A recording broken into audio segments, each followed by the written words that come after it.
मैं घर में सबसे छोटा था। मुझसे बड़ी दो भाई और दो बहनें थीं। वे शादीशुदा थे। मैं सबका लाडला था।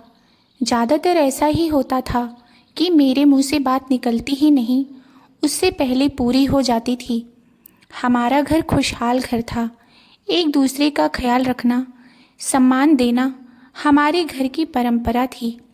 सही कहा है किसी ने, जिंदगी इम्तिहान लेती है। मैं जिस कॉलोनी में रहता था, राधा भी उसी कॉलोनी में रहती थी। जब भी कॉलेज जाती तो मैं रास्ते में आते जाते उसे देखा करता और मुश्किल से ही अपने दिल को संभाल पाता था। मगर हमें कहाँ पता होता है कि हमारी ज़िंदगी में कब कौन आ जाता है और हमारे लिए इतना इम्पोर्टेंट हो जाता है कि हम उसके बिना जीने के बारे में सोच भी नहीं सकते। ऐसा ही हाल मेरा हुआ था। राधा इतनी खूबसूरत थी, कोई उसे एक नज़र देखे तो दोबारा हर किसी का देखने का मन करेगा। वह किसी परी से कम नहीं थी। मैं पढ़ाई से फ्री हो चुका था और नौकरी नहीं मिलने की वजह से ज़्यादातर मोहल्ले में ही घूमा करता था। एक दिन राधा कॉलेज के लिए निकली तो मैंने उसे रास्ते में ही रोक लिया। सोचा इससे बातें करके देखता हूँ कि क्या कहती है, लेकिन मेरी इस हरकत से वह बहुत घबरा गई। मगर मैंने सिर्फ उसके भाई का नाम लेकर उसके बारे में पूछा था कि आकाश आजकल दिखाई नहीं देता, कहाँ रहता है। वह बहुत घबरा गई। उसकी घबराहट देखकर मेरा और कुछ करने का हिम्मत ही नहीं हुई। मेरी वजह से वह कितनी डर गई थी।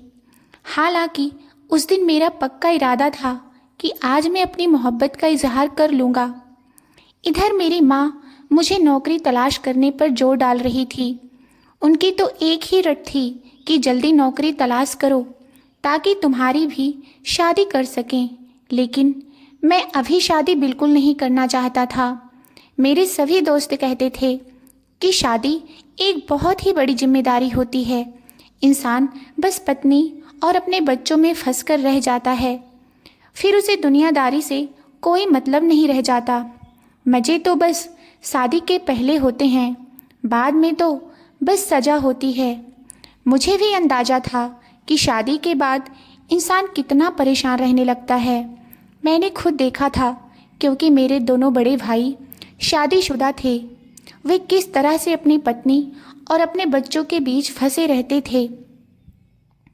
शादी तो करनी ही पड़ती है, जिंदगी तो अकेले नहीं गुजरती। लेकिन मैं अभी शादी नहीं करना चाहता था। मेरा सपना था कि राधा की पढ़ाई पूरी हो जाए तो मैं अपनी माँ को अपने और राधा के बारे में बताऊं, अपनी पसंद बताकर राधा का हाथ मांग लूं। अभी तो माँ को कुछ बताने की हिम्मत नहीं होती थी। मैं सोचता था कि तब तक राधा की पढ़ाई भी पूरी हो जाएगी और मेरी भी नौकरी लग ही जाएगी। मैं रोज़ उठता और अलग अलग कंपनी में अपनी किस्मत आजमाने चला जाया करता था। मेरे जैसे और भी ना जाने कितने लोग आने वाले फ्यूचर के सपने सजाए हुए बैठे थे। इतने सारे लोगों में से किसी एक को ही नौकरी मिलती थी, किसी एक की किस्मत जगती और वह भगवान का धन्यवाद करके खुशी खुशी चला जाता था। बाकी तो सब अपनी अपनी फाइल बैग में डालकर किसी और जगह किस्मत आजमाने नौकरी की तलाश में चले जाते थे। यह तो रोज रोज का बन चुका था। अपनी फाइल लिए कंपनी में जाना और फिर मुंह लटका कर वापस चले आना। यह सब सिर्फ मेरे साथ ही नहीं हो रहा था, बल्कि सभी लड़कों के साथ ऐसा ही कुछ हो रहा था। मैं अपनी राधा को आते जाते देखा करता था और उसे देखकर ठंडी आहें भरा करता था कि जब मेरी नौकरी लगेगी और कब मैं राधा से शादी करने जाऊंगा। मेरे घर के करीब मोहल्ले का एक लड़का रहता था। उसका नाम समीर था। उससे मेरी ज़्यादा दोस्ती नहीं थी, ऐसे ही बस कभी हाय हेलो हो जाया करता था। कभी कभी टीम में होने की वजह से हमारी मुलाकातें भी हो जाती थी। अभी आजकल वह भी नौकरी की तलाश में था। उसकी भी पढ़ाई पूरी हो चुकी थी और मैंने नोट किया था कि वह राधा के करीब मंडराया करता था। राधा को उसी नज़र से देखा करता था जिस नज़र से मैं देखता था। मैंने सोचा था, हो सकता है यह सभी लड़कों की आदत होती है, लड़कियों को घूरते रहना। हो सकता है इसकी भी आदत हो। ऐसे ही मैंने 2 बार देखा था। दिन में 2 बार नोटिस किया, फिर मैंने ध्यान से देखना शुरू किया तो मुझे पता चला कि सच में दोनों की आंखें 4 होते ही हल्का सा वो दोनों मुस्कुरा देते थे। मेरे लिए यह बात बहुत ही तकलीफ़ देने वाली थी, लेकिन मैं कुछ भी नहीं कर सकता था क्योंकि राधा से मेरा कोई संबंध नहीं था। मैं किस रिश्ते के आधार पर राधा को उस लड़के से करीब जाने से रोकता? मैं तो बस घर जाकर अपने कमरे में पड़ा रहता और प्रार्थना करता कि हे भगवान, किसी तरह राधा को अपने दिल की हालत के बारे में बता दूं और उस लड़के से पीछा छुड़ा दूं। मुझे समझ में नहीं आ रहा था। एक तो नौकरी की समस्या थी, दूसरी तरफ मेरी मोहब्बत जो मुझसे दूर जाते हुए दिखाई दे रही थी। मेरी परेशानी दिनों दिन बढ़ती जा रही थी। मेरे घर वाले भी पूछते थे मुझसे कि तुम इतना परेशान क्यों रहते हो, क्या बात है, बताओ ना। मैंने उन्हें बताया कि नौकरी नहीं मिलने रही है, इसलिए परेशान हूँ। आखिर एक दिन मेरी बड़ी भाभी मेरे कमरे में आई। उन्होंने मुझे दिलासा दिया और मुझे अपने दिल की बात कहने पर राजी ही कर लिया। और फिर मैंने उसके सामने राधा के बारे में सब कुछ बता दिया कि मैं राधा से बहुत प्यार करता हूँ और उसे शादी भी करना चाहता हूँ।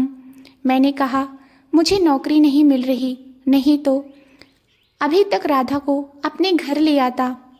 भाभी ने मुझे हिम्मत बधाई और मुझे बहुत हौसला दिया कि परेशान मत हो, नौकरी मिल जाएगी। तब तुम सबसे पहले यही करना, राधा को अपने साथ ले आना। तुम्हारा रिश्ता हम राधा के घर ले जाएंगे। दिलो जान से मैं नौकरी की तलाश में निकल गया और फिर भगवान की कृपा हुई कि मुझे नौकरी मिल गई। नौकरी बड़ी अच्छी थी, मुझे बहुत सुकून मिला। घर वाले भी बहुत खुश थे। अपनी खुशी में मैं राधा को भी शामिल करना चाहता था। मैंने सोचा भाभी को कहूँगा कि मेरे साथ राधा के घर चले। राधा और उसकी मम्मी को भी मैं अपनी खुशी जाहिर करना चाहता था और मैं उन्हें बताना चाहता था कि हम राधा से रिश्ता जोड़ना चाहते हैं। पहले तो भाभी ने साफ साफ मना कर दिया, लेकिन मेरे बार बार कहने पर वह मान गई और फिर मैं छत पर जाकर मैंने ठंडी आह भरी। फिर मेरी नज़र सामने वाले घर की छत पर खड़े उस लड़के पर पड़ी जो मेरे ख्याल में राधा के साथ से खड़ा था। मेरी सांस वहीं की वहीं रुक गई थी। मेरी आंखों में नफरत और दिमाग में गुस्से की आग जलने लगी। मैं गुस्से में आग बबूला हो गया क्योंकि वे दोनों इशारों में कुछ बातें कर रहे थे। राधा की नज़र जैसे ही मुझ पर पड़ी तो वह अपने कमरे में चली गई। मुझे उस लड़के पर बहुत ही गुस्सा आ रहा था कि मैं इस लड़के का क्या करूं। मैं तो उस लड़के को छोड़ूंगा नहीं, मैं यही सोच रहा था। मैंने सोचा इससे पहले पानी सर से ऊपर चला जाए, मुझे कुछ ना कुछ कदम उठाना ही होगा। सोचते हुए जल्दी से नीचे आ गया। सबने मिलकर खाना खाया। फिर मैंने भाभी को सारी बातें बताई और अपनी भाभी से कहा कि मम्मी से भी सारी बातें करो, उन्हें इस रिश्ते के लिए तैयार करो। मैं जल्दी से जल्दी राधा से शादी करना चाहता हूँ। भाभी ने कहा, उस लड़के को तुम इग्नोर करने की कोशिश करो, मगर मैं अंदर ही अंदर डर रहा था कि कहीं ये लड़का मुझसे पहले ही मेरी राधा को मुझसे दूर ना लेकर चला जाए। भाभी ने मम्मी को सारी बातें बताई। पहले तो मम्मी नहीं मानी कि नहीं, अभी अभी तो नौकरी लगी है बेटे की, वैसे भी लोग क्या कहेंगे, ज़रूर लड़का और लड़की पहले से प्यार में थे। लेकिन किसी तरह भाभी ने मम्मी को तैयार ही कर लिया और मैं भगवान से प्रे करता रहा कि राधा की मम्मी भी इस रिश्ते के लिए राजी हो जाएं। मम्मी और भाभी राधा के घर रिश्ते की बात करने के लिए गए। रिश्ते की बात करने में 2-3 घंटे बाद मम्मी और भाभी वापस आए, मैं तुरंत उनके पास गया। वे मुझे देखकर बताएंगे कि कोई खुशखबरी है या नहीं, पर मुझे देखकर दोनों ही अंदर चली गई। मेरा दिल जोर जोर से धड़कने लगा। मेरे दिमाग में कई तरह के ख्याल आने लगे। बात अगर नहीं बनी तो क्या होगा? मैं उनके पीछे चला गया। वे दोनों नीचे मुंह करके बैठी थी। आखिर मुझे देखकर वे दोनों हंसने ही लगी। फिर उन्होंने मेरी हालत पर तरस खाकर मुझे बताया कि वे इस रिश्ते के लिए राजी है। राधा की मम्मी को इस रिश्ते से कोई ऐतराज नहीं है। मैं तो खुशी से चौंक पड़ा था। भाभी ने कहा, हाँ भाई, खुश हो जाओ, समझो तुम्हारा काम हो गया। इतने में बाकी घर वाले भी आ गए। सब ने मुझे बधाई दी। मेरी खुशी का तो ठिकाना ही नहीं था। और मैं खुश कैसे ना होता, मेरी पसंद मुझे मिलने वाली थी। पर दिल में यह भी ख्याल बार बार आ रहा था कि राधा को तो कोई ऐतराज नहीं होगा। मैं चुपके से भाभी के पास गया और मैंने भाभी से पूछा, राधा की मम्मी ने अपनी बेटी से तो पूछा था ना, या फिर नहीं? क्या वह इस रिश्ते के लिए तैयार है? भाभी ने कहा, जाहिर सी बात है कि राधा की माँ ने राधा की मर्जी के बिना तो यह रिश्ता तय नहीं किया होगा। और फिर राधा ही तो मिठाई लेकर आई थी। उसकी मम्मी ने जब उसे बधाई दी थी, वह हल्की सी मुस्कुराई थी। मुझे बहुत सुकून मिला। मुझे ऐसा लग रहा था जैसे मैंने कोई किला जीत लिया है, सामने से कोई बाजी मार ली है। घर में खुशी की लहर दौड़ रही थी। सब बातें करने लगे थे कि शादी का दिन आ रहा है, शादी में यह करेंगे वह करेंगे, और साथ ही साथ मुझे छेड़ भी रहे थे सब। घर में एक हंगामा सा मच गया था। मैं सुबह तैयार होकर ऑफिस चला गया। जाते हुए राधा के दरवाजे की ओर देखा। शायद वह मुझे नजर आ जाए। मैं उसकी मर्जी जानना चाहता था। मैं अपने कानों से उसके मुंह से हाँ सुनना चाहता था, लेकिन वह मुझे कहीं नजर नहीं आ रही थी। दिन गुजर रहे थे। फिर एक दिन सबने कहा कि राधा की माँ से शादी की तारीख मांग ली जाए। मामला यूं लटकाए रखना अच्छी बात नहीं है।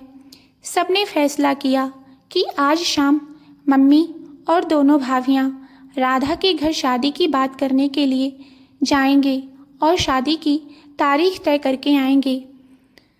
उनकी मम्मी को हमने फ़ोन करके बता दिया था कि आज शाम हम आपके घर आ रहे हैं शादी की बात करने के लिए।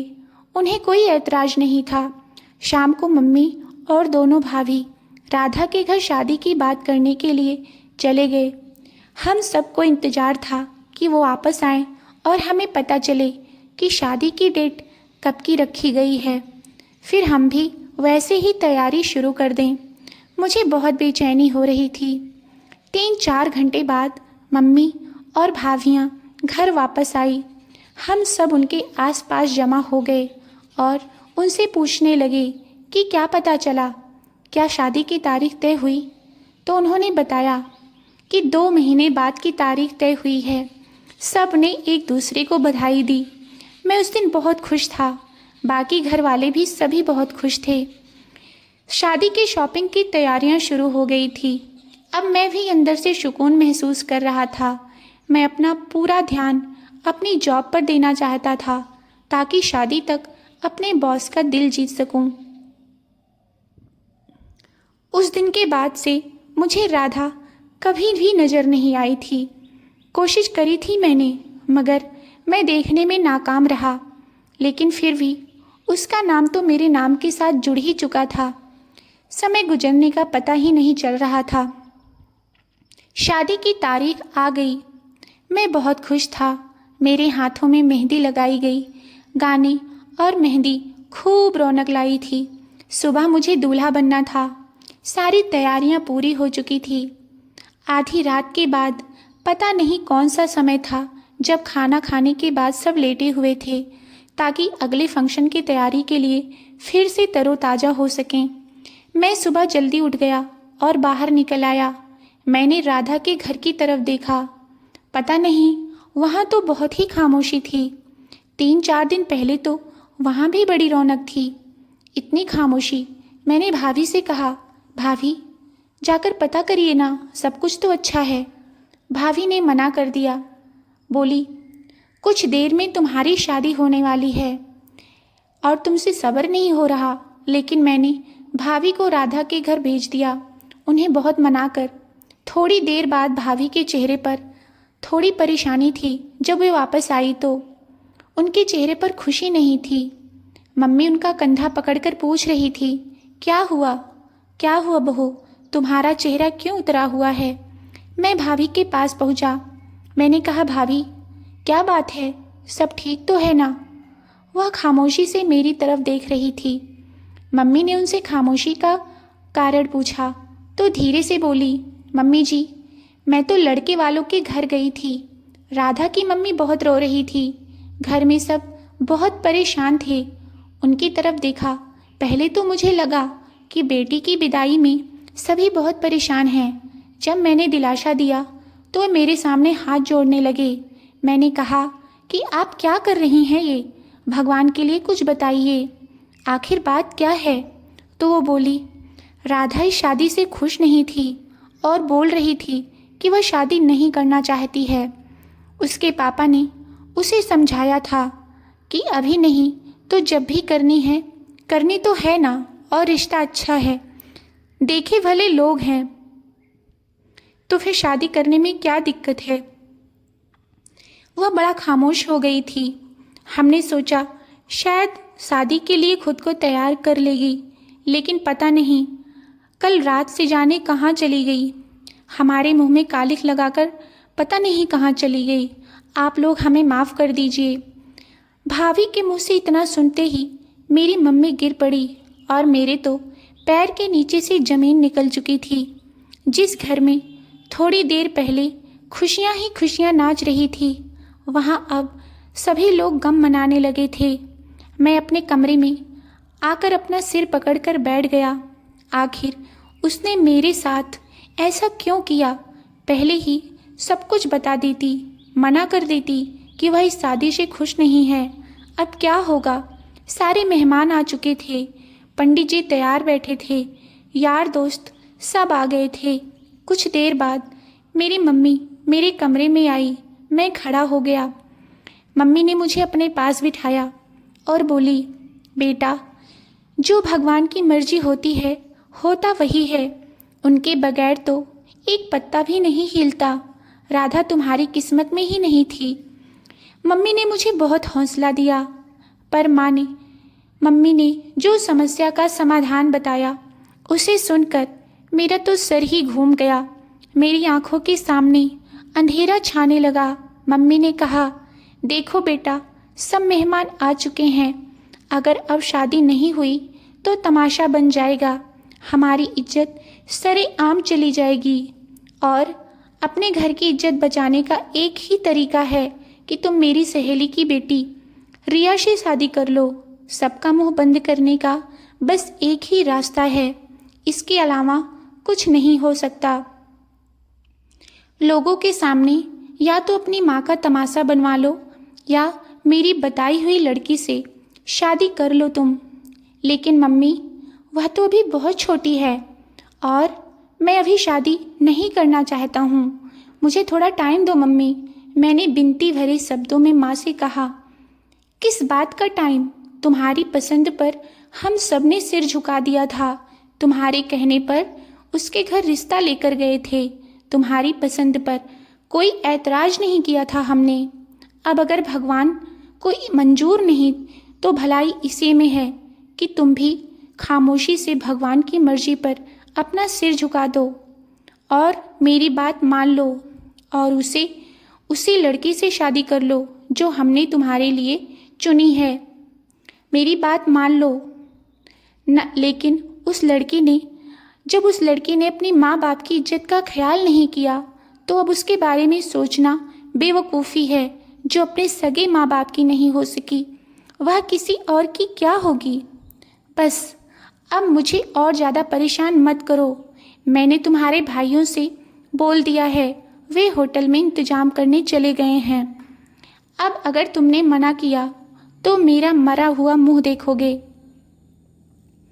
ऐसी बातें मत करो माँ। भगवान आपको मेरी भी उम्र लगा दे। मुझे आपकी ज़िंदगी बहुत प्यारी है। आपसे ज़्यादा कोई भी चीज़ मुझे प्यारी नहीं। आप पर मेरी हर खुशी कुर्बान है। मैंने अपना सर अपनी माँ की गोद में रख दिया। मैंने अपना हाथ मेरे माँ ने अपना हाथ मेरे सर पर रखा और बोली, एक धोखेबाज लड़की के पीछे खुद को बर्बाद मत करो। जिंदगी में बहुत सारे उतार चढ़ाव आते हैं। किसी एक के पीछे जिंदगी रुक नहीं जाती। तुम्हारी अगर उसने इज्जत की परवाह नहीं की तो तुम भी सब कुछ भूलकर जिंदगी में आगे बढ़ जाओ। मेरी भाभी और मेरी बहनों ने बात को संभाल लिया था।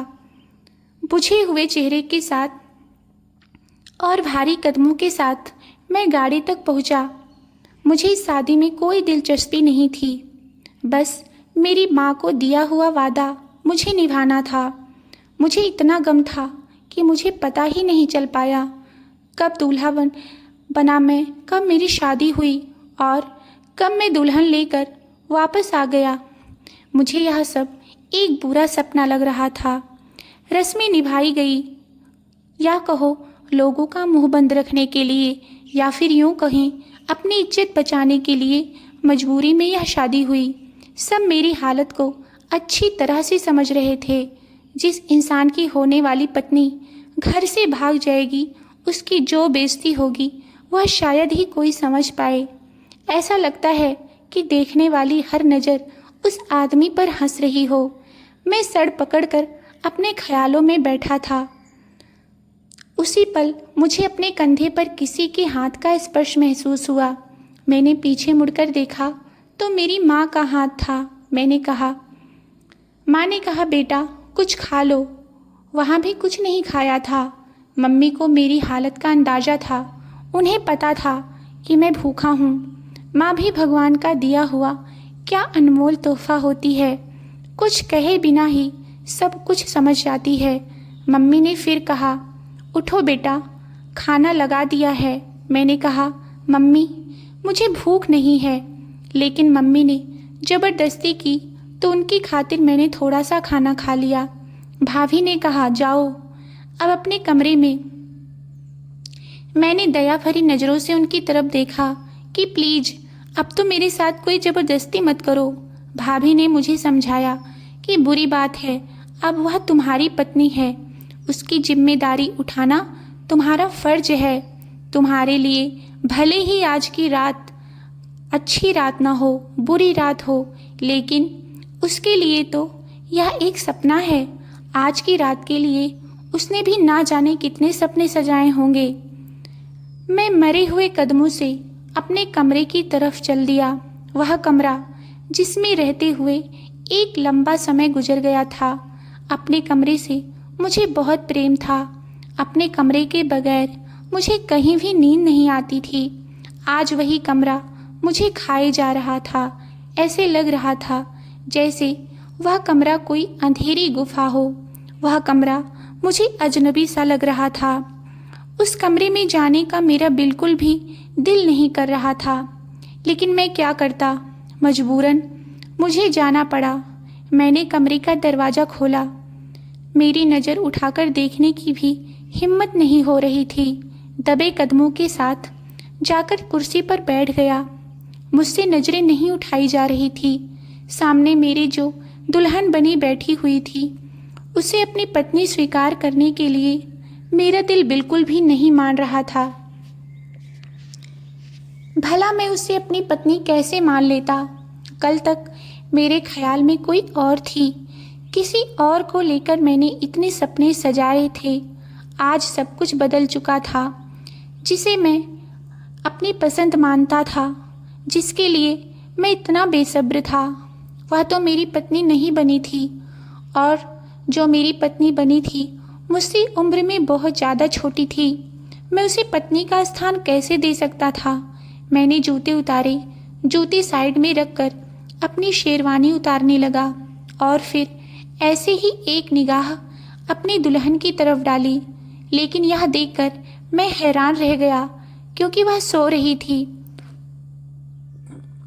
सोते हुए वह बहुत ही मासूम लग रही थी।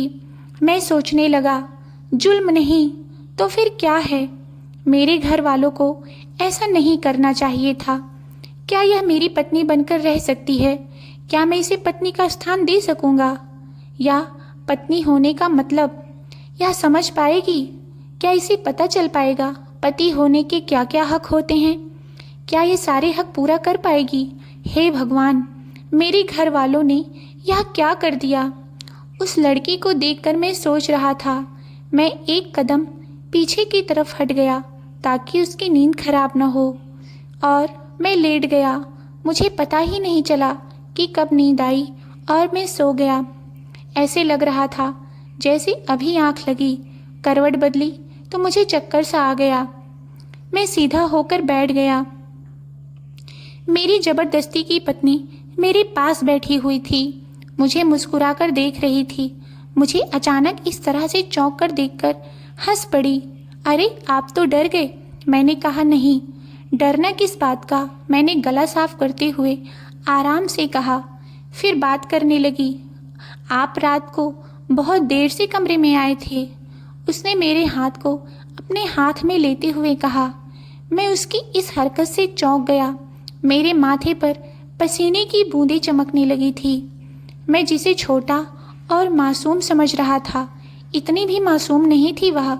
मैंने कहा, हाँ, थोड़ी देर हो गई थी। मैंने उससे अपना हाथ छुड़ा लिया। मैं बोला, तुम सो रही थी? उसने कहा, हाँ, मुझे बहुत जल्दी नींद आ जाती है, आप मुझे उठा सकते थे। उसने शरारती मुस्कुराहट के साथ कहा। इस बात पर मैं हैरान रह गया। मैंने कहा, नहीं, मैं बहुत थका हुआ था। मैं जल्दी से उठा और फ्रेश होने चला गया। मेरा इस कमरे में रुकने के लिए 1 मिनट का भी दिल नहीं कर रहा था।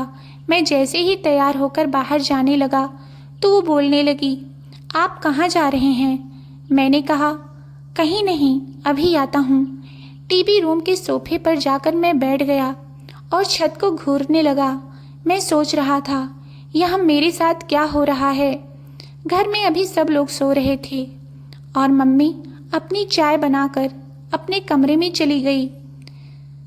कुछ देर बाद मैं बाहर चला गया। दोपहर के बाद कुछ बच्चे खेल रहे थे। मैंने एक बच्चे को प्यार से बुलाया और कहा कि सामने वाले घर में जाओ और समीर को बुला कर लाओ। बच्चा मेरी बात सुनकर उस घर में जाने लगा, लेकिन फिर मैंने कुछ सोचा और बच्चे को रोक दिया और खुद ही घर की तरफ चला गया। उसके घर का दरवाज़ा खटखटाया। 3-4 बार ऐसा करने के बाद एक आदमी बाहर आया। ना तो वह उसका पापा था और ना ही वो उसका भाई था।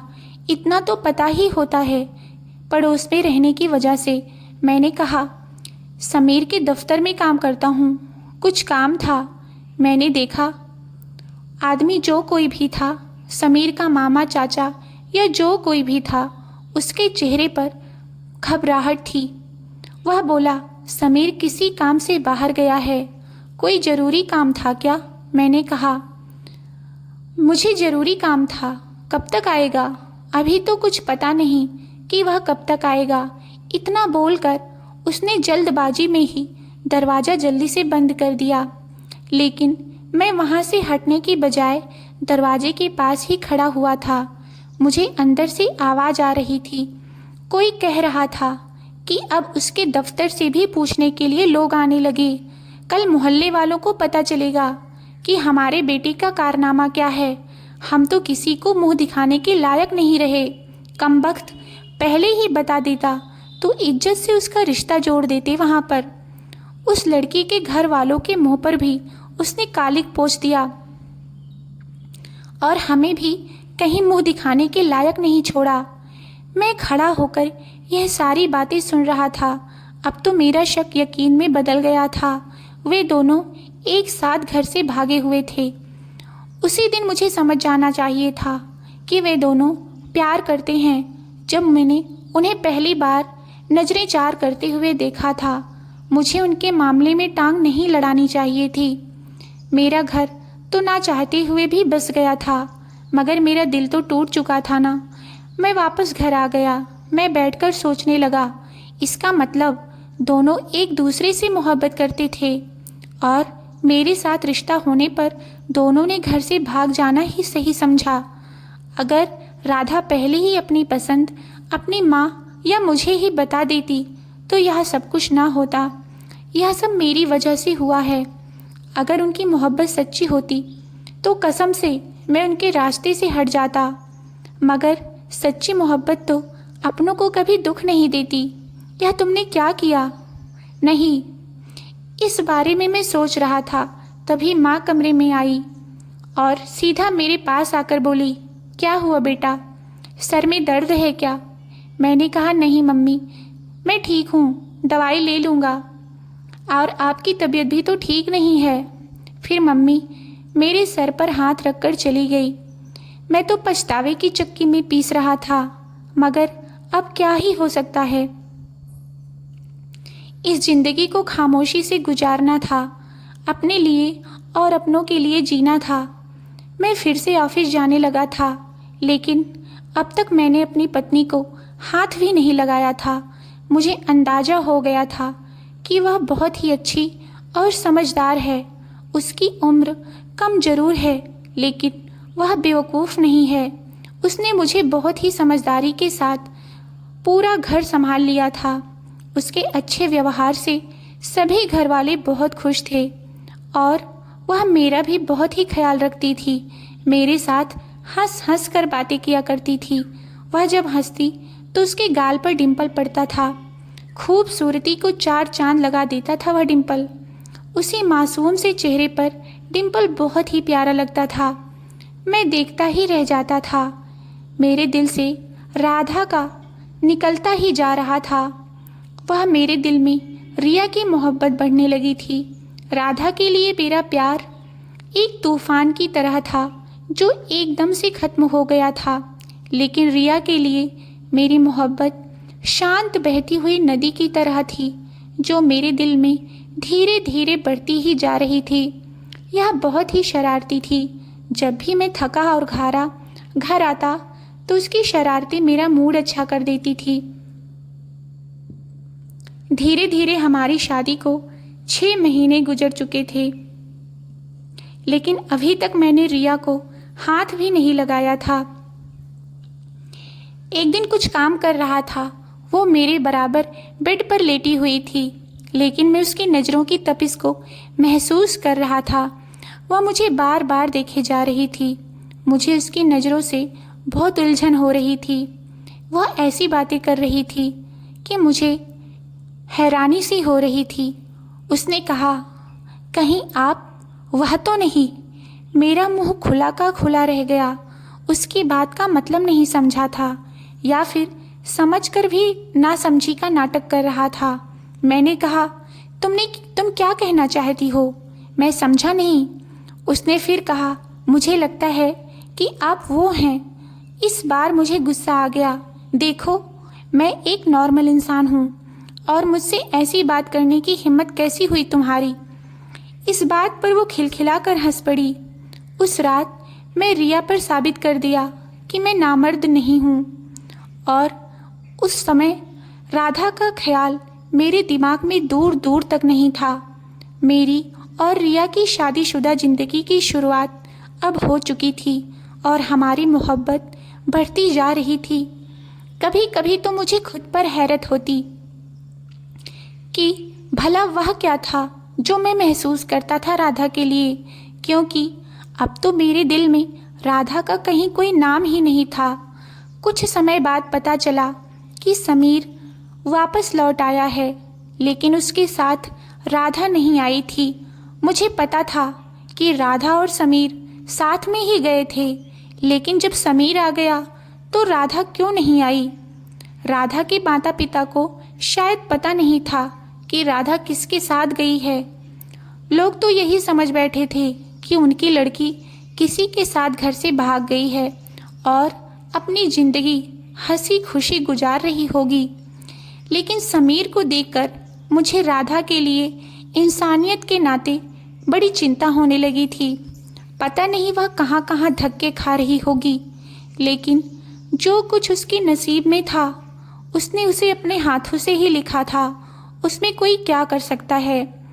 शायद अपने माँ बाप का दिल दुखाने वाली लड़कियों का यही अंजाम होता है। वह कभी अपनी ज़िंदगी में खुश नहीं रह पाती। माँ बाप के फैसले कभी गलत नहीं होते। मैंने रिया पर प्यार भरी एक नज़र डाली। वह मुझे देखकर मुस्कुरा रही थी। मेरी ज़िंदगी में तो अब किसी बात की कोई कमी नहीं थी, लेकिन मैं इंसानियत के नाते मैं सब कुछ जानकर भी अनजान नहीं रह सकता था। मैंने राधा के माँ बाप को सारी सच्चाई बता दी और फिर जब सबके माँ बाप ने पुलिस की मदद से पूछताछ की तो उसने सच उगल दिया कि वह राधा को अपने साथ लेकर ही गया था और बिना शादी के ही एक साथ रह रहे थे।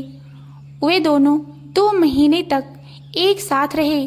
फिर बाद में उसने राधा को छोड़ दिया। वह डर की वजह से अपने माँ बाप के पास नहीं आना चाहती थी। वह छोटी मोटी नौकरी करके अपना गुजारा कर रही है। पुलिस के जरिए राधा के माँ बाप राधा को अपने घर वापस ले आए और वे दोनों अभी इंतजार में बैठे हैं कि राधा की किसी अच्छी जगह शादी हो जाए। कहानी के अंत में इतना ही कहना चाहूँगी कि शादी एक बहुत ही पवित्र बंधन होता है। इसमें लड़के और लड़की दोनों की रजामंदी बहुत ज़रूरी होती है। अगर अपना होने वाला